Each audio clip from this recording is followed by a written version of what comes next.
Hello everybody and welcome back to another Goodwood Road and Racing podcast, and my goodness me, have we got a couple of great guests right now. On my right here, needs no introduction, Mika Hakkinen, and on my left, Jochen. And why are they here together?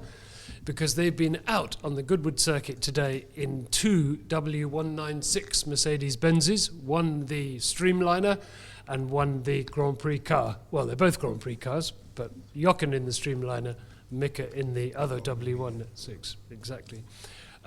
You won 2 world titles with a Mercedes behind your head, and today you've got it stretching out in front of you. Tell me, what was it like?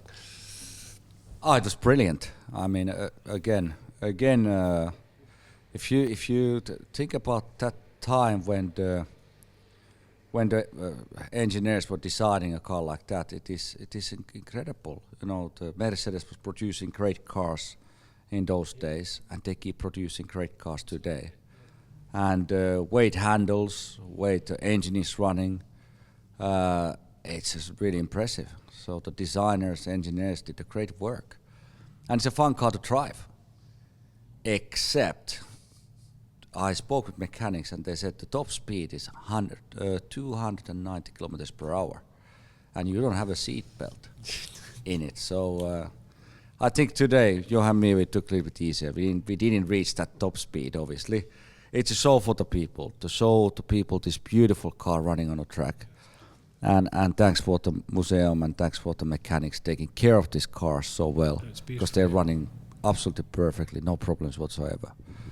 You so didn't want to go flat out because you were cold, admit it. We thought you held him up a bit, actually, to be honest, Jochen. I might have, because I was also cold. Oh dear, I'm so sorry for you. Yeah, I know. But it's a wonderful car. You know, the first time I drove the Streamliner was here in Goodwood at the Hill Climb Festival of Speed some years back. And I thought this car is magnificent. To me, it's so aesthetically pleasing. Yeah. It's such a beautiful machine. And, you know, I mean, looking at the mirror, seeing your car and looking at my car, I thought these cars were so pretty. And in fact, when I think back when I was a kid, what stuck in my mind as a Grand Prix car was always this open wheeler, you know, 196. Yeah. And I think they were very, very pretty cars. You know, with this little sort of intake thing on the hood, on the bonnet. And, you know, the broad mouse, and it looked good. They're sculpture, aren't they, is what they are, isn't it? I mean, when you looked in your mirror, you should have seen a van wall, actually, is what you would have seen had you at the time. You've driven up the hill climb at the Festival of Speed, haven't you? But never on the circuit. Never on the circuit, and today I experienced the great racetrack, but it's very high speed, huh? Yeah.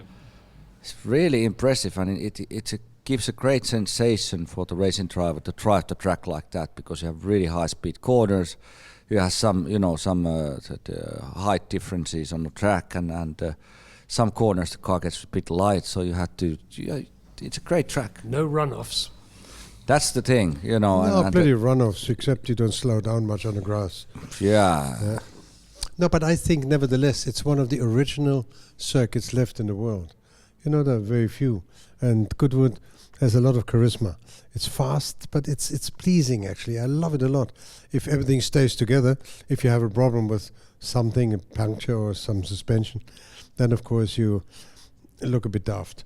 But as it is, I really love it. I love these fast corners, you know, where you slide all the time. You know, on these big cars often, they're quite heavy, they're very fast, and they're very narrow tires. So there you are, and you constantly control it like this. When you watched it on television, everybody is doing that. Fabulous. What we want to know is, when are you going to start doing some historic racing? Bring Hakkinen back in front of the British public? When your kids have grown up, right? Exactly, when I'm getting really, really old. Like Jochen, you know. You have five children, don't you? Yeah, I'm very lucky man. Very happy with the kids and the historic racing. I'm happy to take a part of this kind of events, you know, with Mercedes, with IWC Watch. We have a great people here gathering together, and we are having a great great days here, but to start really putting myself actively this kind of events, it takes time. It filling up your agenda. There has to be a purpose of your journey is coming to events like this. So I am brand ambassador to quite a few companies, to UBS, and we do the social message for the Johnny Walker, Never Drink and Drive. So the list is quite long what I'm doing these days. So I have to a little bit take care of the agenda that way it doesn't get too busy. But you're a racer though, aren't you? Don't you miss it? Do you ever miss it? Yeah, I love driving, like Jochen, we love driving. We are racing drivers, so always this passion is inside.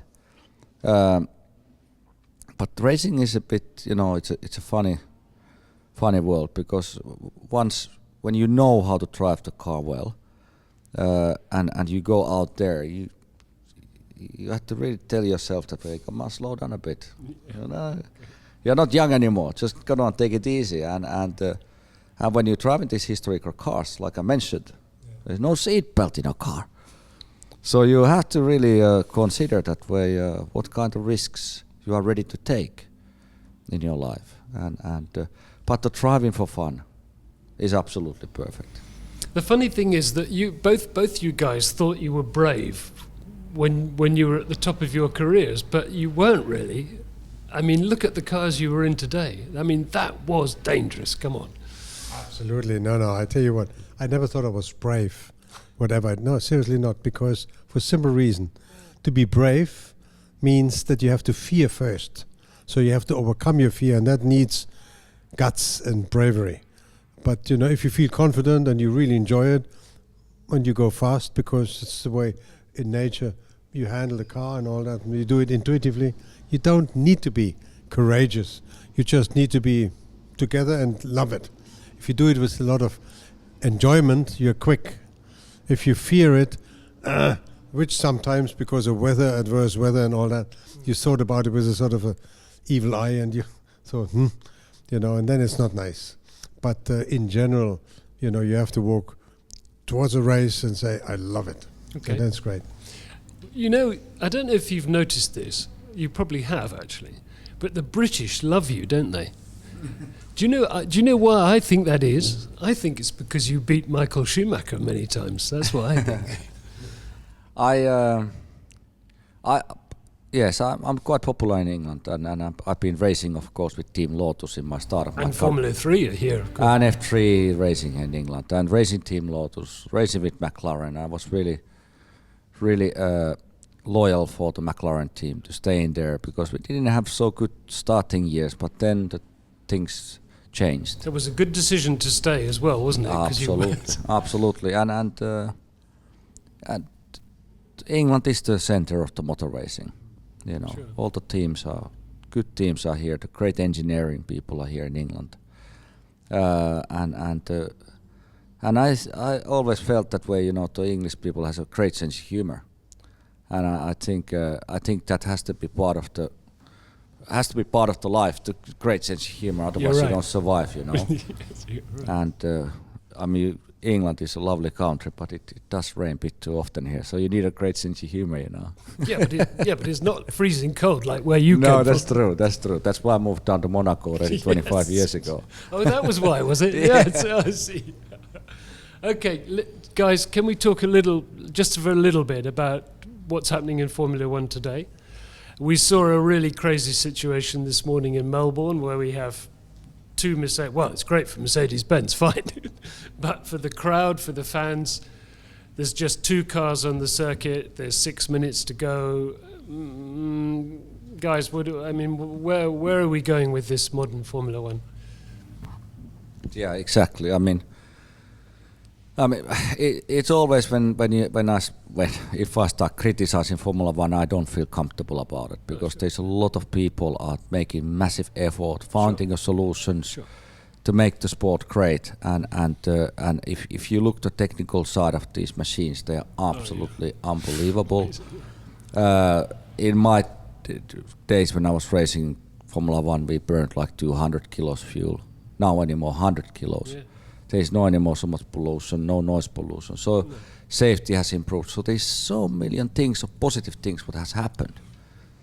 But what Formula One needs to be. Formula One needs to be sexy. It has to be. It has to be that way. People are wanted to watch it. Yeah. And this kind of solution has to be found that way. People waking up at 4 o'clock in the morning to watching the practices, and like you mentioned yourself, the cars has to be on the track. There has to be the whole gang of cars has to be on the track, flat out all the time, beating each other's times non-stop. And who's gonna get the pole? Who's gonna get the pole? You know, and that's a thing. Yeah. You know. You agree, Jochen? No, absolutely. I mean, it's if it walks away from people in terms of they do not understand anymore what's happening. They do not understand the complexity of the technical aspect of it. And the cars, to me, are far too quick because that doesn't allow you anymore. You're far away as a spectator when you're not glued to your television. Mm-hmm. So you sit there on the track and the cars are down there somewhere and they go so fast and they're gone. And there's no perception anymore of what's going on. Mm.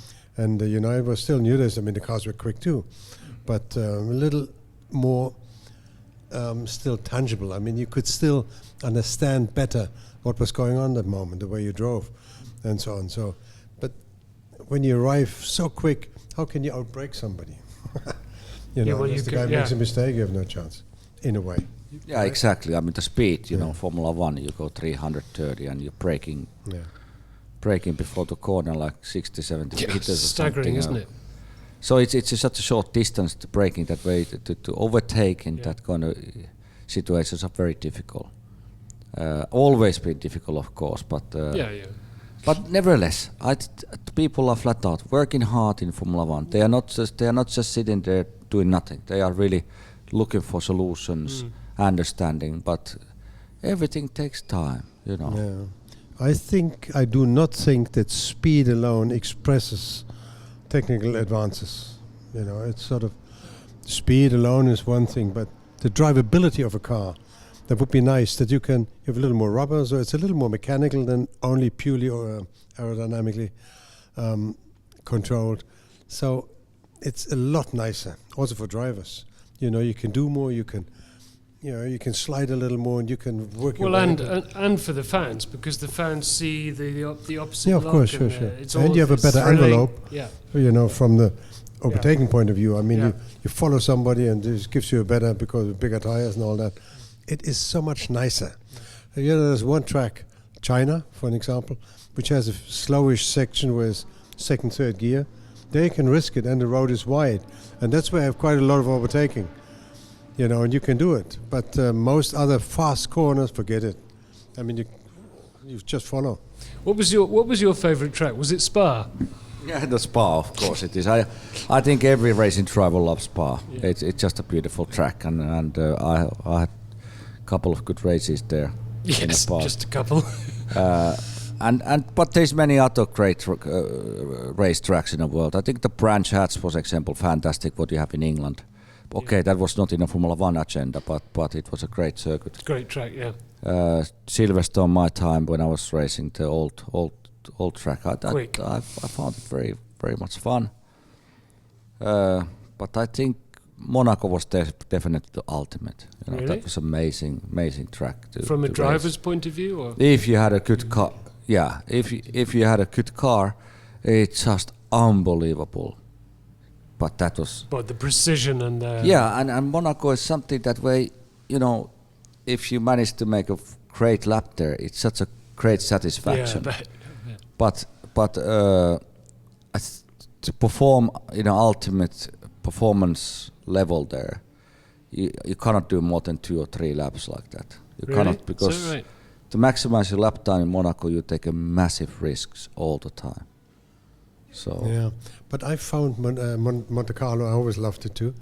It's a very intuitive driving. You don't look at the proximity of the guardrails. You feel it and you know it. You don't. I mean, you look forward and you get this sort of feeling occasionally. You know it was close, but didn't hit anything, and that made it very rewarding. It's almost like rally driving to a degree. Where you sort of and you feel the track much more than a big modern circuit where you drive around in open spaces. And Monaco was always good. You know, and a very nice race was, you never raced there, unfortunately, Montjuic in Spain. It was a lovely track too. It was beautiful layout and all that. I mean, it got a bad name because of the accident and because of the lousy security with the guardrails being just stuck together like a Lego land. But it was a nice circuit. Very nice. I know you haven't got a lot of time. I know you've been up all night, and I know you're fed up with talking. But we must. No problem at all. We must just mention McLaren.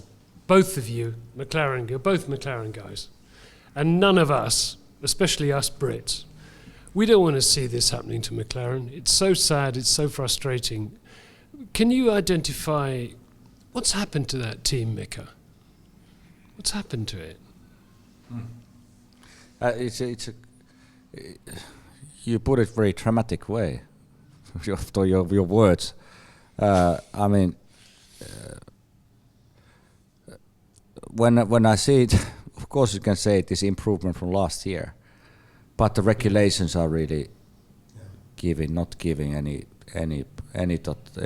help because of development. Yeah, because of development and because of limitation of the testing. I mean, you're not allowed to test hardly at all.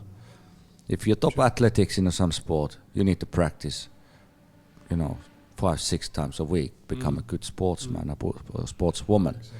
And the team is exactly the same. You need to run the car, you need to test the engine and gearboxes and make it better. And that's what's happening. How you can improve if you're going to test and particularly if you're not allowed to change anything. But of course...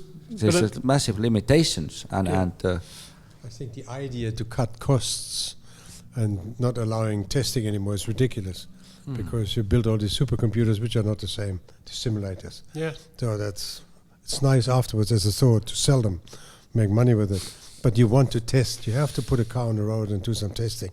And of course, Honda is a great company and they should find their feet again together with McLaren. McLaren always was a good company. I mean, they are great and so on. They just have to get it back together again. After all, it's in the small details, and that's not something you find very easily, obviously. So it's, to me, a sad story in the moment, but they will come back. I have full faith. I mean, you were, for a while when you ran the Peugeot engines, it was ridiculous. I mean, you stood on the start and you both blew up, and so on. So that didn't look very enchanting either. But you stuck to it. And I remember your comments always. You said, it's getting better. You never said it's not good. You always said it's getting better, and it did. And you had to believe like that, and history is something which is really you have to look to history back, and definitely McLaren history is great. Yeah. And I'm very confident that they, like Jochen said, they will come back. It's just gonna take some time. Does Ron Dennis need to get in there more? He's a very good leader. He's a very good leader. He's a very, I would say, tough leader in a team for sure. And he will turn every stone to finding solutions how they can win. Yeah. And normally the success of the company is the people, but it's not only one person who is the generating success. It's a team. Got Jost Capito now, who came from Volkswagen, who did a tremendous job there. Yeah, it was a bit like Todd with Peugeot and all that. And Jost Capito is a very good, very well-structured thinker. And I think he will be not overawed by Ron. And I think he will also stand up to him and say, no, I think there you're wrong, we can do it. Let's see. You were never overawed by Ron, were you? No. But he was great. I tell you what, he was always was targeting perfection. And if the driver is driving Ron's mentality, that way you can always be better. Yeah. And it's true, you can be. There's always aspects where you can improve to be a better racing driver. Yeah, but you were an exception. I mean, you were, in a certain way, you were an exception. You were very, I think you were so well suited to work with Ron and the team. Now in a certain way, because it's in your nature. You were always positive. You were always helpful, and you always thought it's getting better because you believed in yourself, you believed in the team, and that came across to us. I mean, I was doing the commentary, and I thought, great, this is what you want to hear. And that's, of course, as a team leader like Ron, that's what you need from drivers. You don't need the querulants, who always say, this is all shh. So you don't need that. You want constructive thinking and positive thinking, and then it'll grow. I mean, I was probably sometimes the wrong example, but that's why I know it, Well, thank you very much, Team Mercedes-Benz. Thank you. Teammates. Nice to talk to you. Slight difference in age, but still only, good only teammates. 25 years. Haven't you caught up? Sorry, Haven't you caught up yet? It's nice to see your laconic humour is alive and well after all these years. And Nice to talk to you, thank you. Thank you very much for coming to Goodwood. And also thank you to IWC Schaffhausen, and thank you to Mercedes-Benz, without whom none of this and neither of you would be possible today. So thank you very much, guys, and thanks to them. We will see you again very soon for another Road and Racing podcast. Bye-bye.